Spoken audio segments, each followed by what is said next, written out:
Hi guys, and welcome to another quick, and it will be quick this time, virtual reality log. I recently got back from vacation, and when I got back I thought I would try out a little bit of Elite Dangerous in VR, with the Oculus Rift of course. And I almost immediately felt a little sick when driving around the planet. Now this could have been because I had been travelling quite a lot the day before. It could also be the fact that I hadn't done any VR for quite some time. It is very possible that my absence for a few weeks had made me a little less tolerant of that kind of environment. And, you know, if I were to use the VR for long enough to become completely accustomed to it, and then went away for a few months, I might come back and require a few hours just to sort of, you know, get back in the swing of things. Of course, that's just a guess. However, I did also try another game, and that game is actually called Lucky's Tale, which is a kind of platform game. You play a little fox who apparently just jumps around picking up coins, and to be honest, I'm not totally sure what the aim was other than to experience virtual reality. Because this game is, I think, more of a showcase of what virtual reality feels like. Because I can tell you right now, it felt pretty awesome. I know I've said this a lot about VR, but this was a very strange experience. I did feel like I was in a kind of kiddies theme park, and I really did feel like I was in this, I don't know, think of yourself as being in a small room filled with a miniature village, and you're looking down upon it, and you're moving the main character around within it, and the camera follows him, but you don't really control the camera. It's a very strange feeling. Of course you can look around, you control where the camera's looking, but not where it's placed in space. But it feels, well, it really does feel like you are there.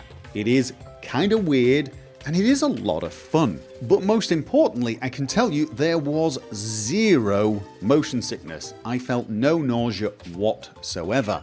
The camera moved around so smoothly that it really had no effect on me whatsoever. I played it for about 15 minutes and felt nothing, in spite of the fact that Elite Dangerous had given me this nausea feeling within seconds of moving on a planet's surface. Obviously this shows you that the feelings of nausea are going to depend very much on the type of game you are playing, and indeed how well the game is made for virtual reality.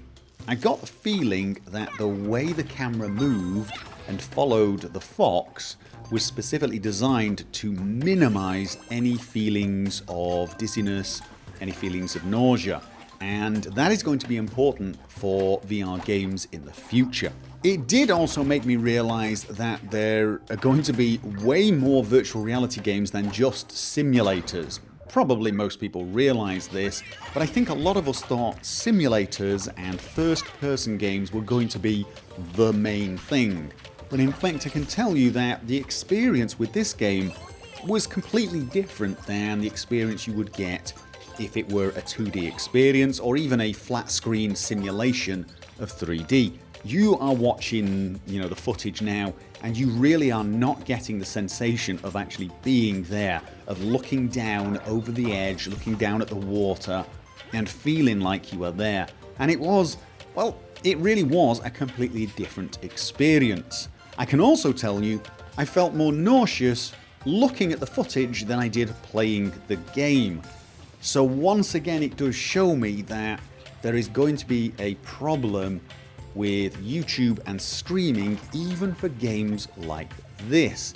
It's just not a pleasant experience to watch a game played this way, even though it is an incredible feeling to actually play in the virtual reality world yourself. So that's it. That's what I've experienced after a brief break in my virtual reality training. I will be trying some other types of games if I can, and see which ones work and which ones don't, which ones are going to require becoming acclimatized and which ones just work straight out of the box, and of course which games work best when recorded for YouTube videos, if any? Because again, that is a big question for me. Anyway, that is it. That is part 3 of my virtual reality log. I will see you guys next time.